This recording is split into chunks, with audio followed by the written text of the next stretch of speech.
berbasmalah dan selawat kepada Nabi dan berdoa Bismillahirrahmanirrahim. Allahumma shalli ala sayyidina Muhammad wa ala ali sayyidina Muhammad. Kemudian kita berdoa semoga di pembelajaran kita pada hari ini diberikan kemudahan, kepahaman dan kecerdasan untuk menerima pembelajaran kita pada hari ini. Pada pertemuan kali ini kita akan mempelajari materi jaringan tumbuhan. Adapun tujuan pembelajaran kita pada hari ini, yang pertama, peserta didik mampu mengidentifikasi jaringan penyusun organ pada tumbuhan. Yang kedua, peserta didik mampu mengidentifikasi struktur anatomi, akar, batang, serta daun pada tumbuhan monokotil dan dikotil. Yang ketiga, peserta didik mampu menganalisis keterkaitan antara struktur sel pada jaringan dengan fungsi organ pada tumbuhan. Bab kedua, jaringan tumbuhan. Jaringan tumbuhan meliputi A. Struktur dan fungsi jaringan tumbuhan. B. Jaringan penyusun organ pada tumbuhan. C. Kultur jaringan tumbuhan. Pertama kita akan mempelajari bagian A dulu ya. A. Struktur dan fungsi jaringan tumbuhan. Yang pertama, macam-macam jaringan pada tumbuhan. Yang kedua, pengangkutan pada tumbuhan. Sampingnya kita akan melihat struktur jaringan pada tumbuhan. Pertama, pada ujung batang, yaitu diperbesar, maka terlihatlah tunas apikal yang terdiri dari meristem apikal. Yang kedua, bagian tengah batang diperlihatkan tempat beradanya kambium vaskular. Kambium tersebut disebut meristem lateral, artinya meristem antara. Kemudian pada bagian akar diperbesar, di situ ada bagian lingkaran oranye meristem yang akan membentuk akar lateral. Nah, kita di sini sudah melihat bagian gambarnya ada akar lateral. Di bagian ujung akar lateral itu disebut meristem apikal akar. Nah, di sini juga kita akan melihat bagian rambut pada akar. Kemudian pada ujung akar terdapat meristem apikal akar di dekat tudung akar, artinya paling ujung ya. Nah, kita akan masuk pada bagian pertama, macam-macam jaringan pada tumbuhan. Jaringan pada tumbuhan dibedakan menjadi dua, yaitu jaringan meristem dan jaringan dewasa. Jaringan meristem juga disebut jaringan muda atau embrional, dan jaringan dewasa disebut jaringan permanen. Nah, pada jaringan meristem terbagi menjadi dua. Yang pertama berdasarkan asalnya, yang kedua berdasarkan letaknya. Pada berdasarkan asalnya, meristem terbagi menjadi dua, meristem primer dan meristem sekunder. Berdasarkan letaknya terbagi menjadi tiga, meristem apikal, meristem interkalar, dan meristem lateral. Nah, kita akan mengetahui apa sih itu meristem, jaringan meristem. Nah, jaringan meristem merupakan jaringan yang masih aktif membelah dan belum mengalami diferensiasi. Nah, kemudian berdasarkan asalnya terbagi menjadi dua, meristem primer, yaitu meristem primer merupakan jaringan muda yang berasal dari perkembangan sel-sel embrionik. Artinya jaringan meristem primer itu dapat di ujung akar dan ujung batang. Aktivitas jaringan meristem primer mengakibatkan batang dan akar bertambah panjang. Kemudian meristem sekunder. Meristem sekunder merupakan meristem yang berasal dari jaringan dewasa yang telah terhenti pertumbuhannya, tetapi menjadi embrional kembali. Nah, meristem sekunder ini meliputi kambium dan kambium gabus. Kemudian Jaringan meristem berdasarkan letaknya terbagi menjadi 3. Meristem apikal atau disebut meristem ujung, terdapat di ujung batang dan ujung akar. Meristem apikal menghasilkan pemanjangan akar dan batang tumbuhan sehingga tanaman bertambah tinggi. Yang kedua, meristem interkalar atau disebut meristem antara, terdapat di antara jaringan dewasa dan terdapat di pangkal luas batang. Dan yang ketiga, meristem lateral. Meristem lateral atau disebut juga meristem samping terdapat sejajar dengan permukaan organ yang tempat ditemukannya. Contohnya, kambium dan kambium gabus disebut filogen. Kambium ke arah luar membentuk floem dan ke arah dalam membentuk xilem. Kambium gabus ke arah luar membentuk filem dan ke arah dalam membentuk floem. Nah, kita akan masuk pada meristem jaringan dewasa. Jaringan dewasa terdiri atas sel-sel yang sudah berhenti membelah dan telah mengalami diferensiasi. Nah, pada jaringan dewasa berdasarkan fungsinya, jaringan dewasa dapat dibedakan menjadi 4.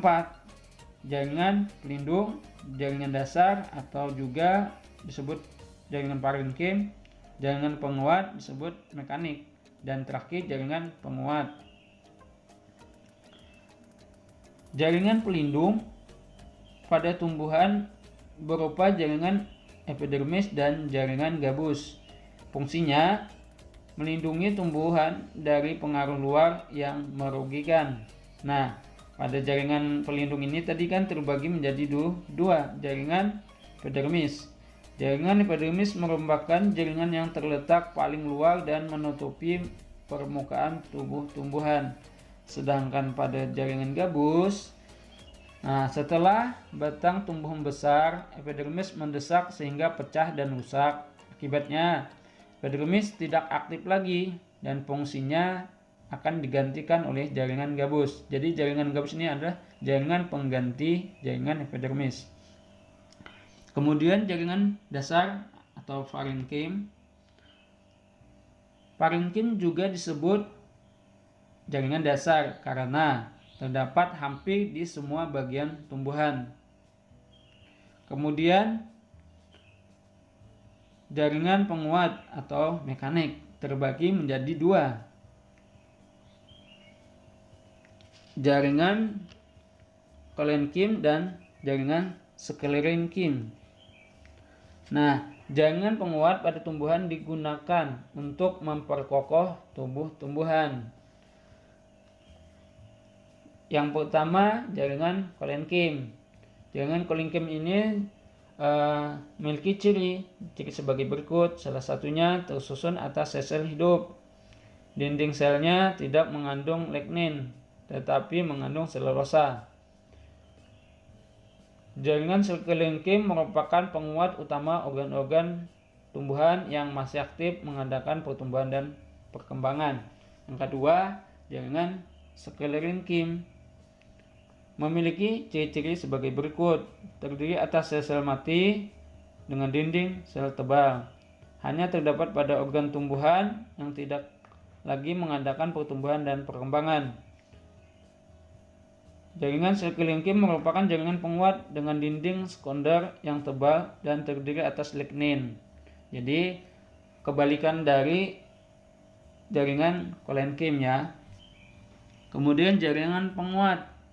Jaringan penguat bentuknya dan sifatnya dibedakan menjadi 2, yaitu jaringan xilem dan jaringan floem. Nah, fungsi dari jaringan xilem ini mengangkut air dan unsur hara dari akar ke daun. Jadi sel-sel penyusun xilem umumnya sudah mati dengan dinding sekunder yang sangat tebal tersusun atas lignin sebagai jaringan penguat. Kemudian pada jaringan floem. Pada jaringan floem ini berfungsi mengangkut dan mengedarkan zat-zat makanan hasil fotosintesis dari daun ke seluruh bagian tumbuhan. Jadi filum ini terdiri atas berbagai bentuk sel hidup dan mati, yaitu meliputi unsur-unsur kibral atau disebut sel-sel tapis dan komponen buluh tapis. Kemudian yang kedua, pengangkutan pada tumbuhan. Pengangkutan pada tumbuhan tinggi terdapat dua macam cara pengangkutan air dan garam mineral yang diperoleh dari tanah, yaitu pengangkutan ekstravaskular dan intravaskular. Yang pertama,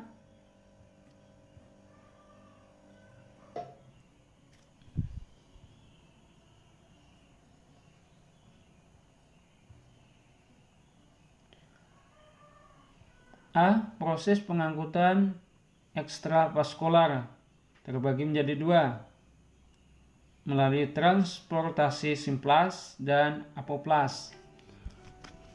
Pengangkutan ekstravaskular merupakan proses pengangkutan di luar pembuluh angkut.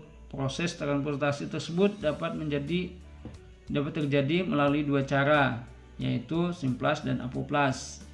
Nah, maka kita akan mengetahui apa itu transportasi simplas.